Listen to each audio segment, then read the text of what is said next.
ISROയുടെ പുതിയ മേധാവിയായി doctor V Narayanan ചുമതലയേറ്റു. നിലവിലെ ചെയർമാനും മലയാളിയുമായ എസ് സോമനാഥ് സ്ഥാനമൊഴിഞ്ഞതോടെയാണ് ISROയുടെ അരങ്ങത്തേക്ക് റോക്കറ്റ് സാങ്കേതിക വിദ്യയിലെ വിദഗ്ധൻ വി നാരായണൻ എത്തിയിരിക്കുന്നത്. നാഗർകോവിൽ സ്വദേശിയാണ് ഡോക്ടർ വി നാരായണൻ. വിവരങ്ങളുമായി AP നദീറ എത്തുന്നു. AP Nadeera, very good morning AP Nadeera.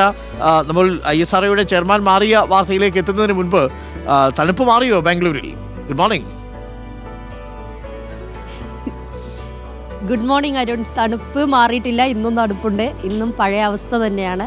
പക്ഷെ ചെറിയ ക്ലൗഡി ക്ലൈമറ്റ് ആയതുകൊണ്ട് തണുപ്പ് അത്രയ്ക്ക് അങ്ങോട്ട് അനുഭവപ്പെടുന്നില്ല എന്നുള്ളതേ ഉള്ളൂ.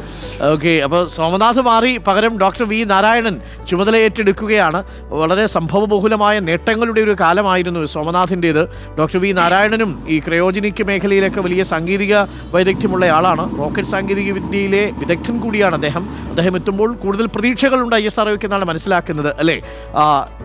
നാഗർകോവിൽ സ്വദേശിയാണ് എന്നുള്ളത് കൊണ്ട് നമ്മുടെ സംസ്ഥാനത്തിന് മലയാളിയായിരുന്നു സോമനാഥെങ്കിൽ നമ്മുടെ അയൽവാസിയാണ് ഇപ്പോൾ ചുമതലയേൽക്കാൻ പോകുന്ന ഡോക്ടർ വി നാരായണൻ, അല്ലേ AP നദീറ?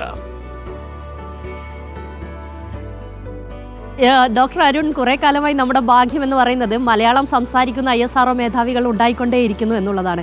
ഇപ്പോൾ നേരത്തെ K ശിവനായിരുന്നെങ്കിലും അദ്ദേഹം തമിഴ്നാട്ടിലായിരുന്നെങ്കിലും അദ്ദേഹം മലയാളം പറയുമായിരുന്നു. നമുക്കൊക്കെ മലയാളത്തിൽ കൃത്യമായി കമ്മ്യൂണിക്കേറ്റ് ചെയ്യാൻ സാധിക്കുമായിരുന്നു.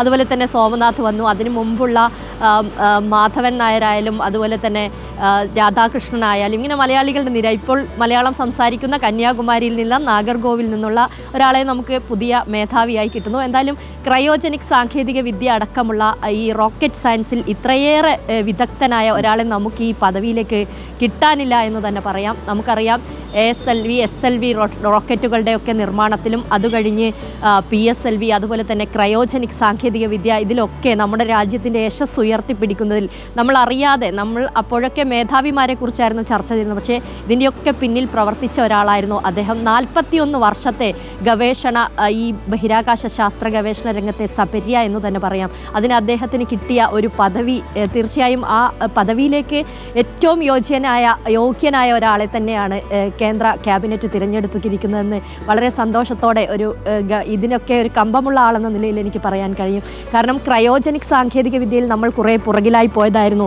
നമ്മൾ ഈ ബഹിരാകാശ രംഗത്തെ അമേരിക്കയ്ക്കും ചൈനയ്ക്കും റഷ്യയ്ക്കും ഒക്കെ ഒപ്പം എത്തിച്ചേരാൻ അല്പം താമസം നമുക്ക് നേരിട്ടിട്ടുണ്ട്. പക്ഷേ നമ്മൾ അതൊക്കെ മുന്നേറിക്കൊണ്ടിരിക്കുന്ന ഒരു ഘട്ടമാണ്. ഈ പുതിയ മേധാവിയെ സംബന്ധിച്ചിടത്തോളം, വി നാരായണനെ സംബന്ധിച്ചിടത്തോളം വലിയ വലിയ ഉദ്യമങ്ങൾ കാത്തിരിക്കുന്നു. പ്രത്യേകിച്ച് പറയുകയാണെങ്കിൽ ഗഗൻയാൻ പദ്ധതി, ചന്ദ്രയാൻ 4 പദ്ധതി, നമുക്ക് സ്വന്തമായൊരു ബഹിരാകാശ നിലയം സ്ഥാപിക്കുന്ന പദ്ധതി, ഇതിൻ്റെയൊക്കെ കാര്യങ്ങൾ നോക്കേണ്ട ആളാണ് നാരായണൻ. എന്തായാലും അദ്ദേഹത്തിന് നന്നായി മുന്നോട്ട് പോകാൻ സാധിക്കും. അദ്ദേഹം പ്രഗത്ഭനാണ്. ക്രയോജനിക് സാങ്കേതിക വിദ്യയിൽ PhD നേടിയ ആളാണ് എന്നുള്ളതാണ് ഏറ്റവും ശ്രദ്ധേയമായ കാര്യം. അതുകൊണ്ട് ഇനിയും മുന്നോട്ടുള്ള എല്ലാ പദ്ധതികളിലും നമ്മൾ വിജയിക്കുകയും എന്ന് നമുക്ക് ആശംസിക്കാം നദീറ. കാരണം ചന്ദ്രനിൽ നിന്ന് മണ്ണ് കൊണ്ടുവരുന്നതടക്കം ബഹിരാകാശത്ത് ഇന്ത്യയുടേതായിട്ടുള്ളൊരു നിലയം സ്ഥാപിക്കുന്നതടക്കമുള്ള വലിയ നേട്ടങ്ങൾ ഇനി നാരായണന്റെ കാലത്തായിരിക്കും നമ്മൾ കേൾക്കാൻ പോകുന്നത്. എന്തായാലും സോമനാഥ് നമ്മളെ കൂടുതൽ സൂര്യനോട് അടുപ്പിച്ചുവെങ്കിൽ ഇനി കൂടുതൽ ചന്ദ്രനോട് അടുപ്പിക്കട്ടെ നാരായണൻ എന്ന് നമുക്ക് ആശംസിക്കാം. നാളെയാണ് ബംഗളൂരുവിൽ നേരിട്ടെത്തി നാരായണൻ ചുമതലയേൽക്കുക. Thank you AP Nadeera.